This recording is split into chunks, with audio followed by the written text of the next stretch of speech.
भारताच्या अंतराळ क्षेत्रातल्या गेल्या 10 वर्षातल्या कामगिरीची माहिती देण्यासाठी केंद्रीय पृथ्वी विज्ञान आणि अवकाश विज्ञान मंत्री डॉक्टर जितेंद्र सिंह, इस्रोचे अध्यक्ष व्ही नारायणन आणि अंतराळवीर कॅप्टन शुभांशु शुक्ला यांनी आज संयुक्त पत्रकार परिषद घेतली। अंतराळ विज्ञानाचा भारताचा प्रवास सुमारे 70 वर्षांचा आहे।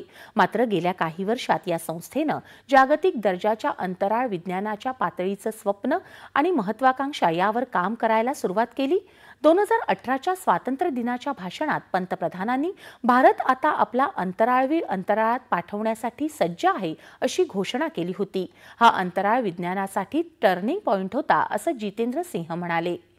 स्टार्टअप क्षेत्रातही अनेक अंतराळ आणि पृथ्वी विज्ञानावर काम करणाऱ्या नवनवीन संस्था अवकाश क्षेत्रात मोठं योगदान देत आहेत।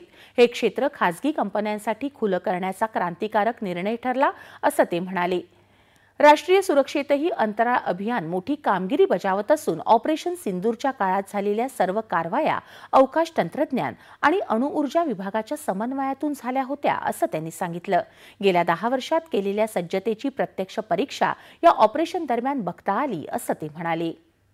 पंतप्रधान नरेंद्र मोदी यांच्या कारकिर्दीत दक्षिण आशियाई उपग्रह इस्रोने तयार केले, तसंच इतर दक्षिण आशियाई देशांना उपग्रह तयार करूनही दिले।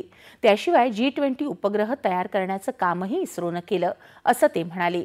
आज भारतात अंतराळ क्षेत्रात 300 स्टार्टअप कंपन्या कार्यरत असल्याचं त्यांनी सांगितलं। GSLV F-16 रॉकेट ही नासा आणि इस्रोची एकत्रित मोठी कामगिरी होती असा उल्लेख त्यांनी केला। येत्या 2 ते 3 महिन्यात भारत अमेरिकेचा 6500 किलो वजनाचा उपग्रह आपल्या भूमीवरून अवकाशात सोडणार आहे अशी माहिती त्यांनी दिली। शुभांशु शुक्ला यांनी एक्झिओम 4 अभियानासाठी संधी दिल्याबद्दल सरकार, इस्रो आणि आपल्या सहकाऱ्यांचे आभार मानले। एक्झिओम मिशनची तसंच अंतराळात केलेल्या प्रयोगांची माहिती त्यांनी दिली। आपण संकलित केलेली माहिती गगनयान आणि भारतीय अंतराळ स्थानकासाठी उपयुक्त ठरेल असं त्यांनी सांगितलं।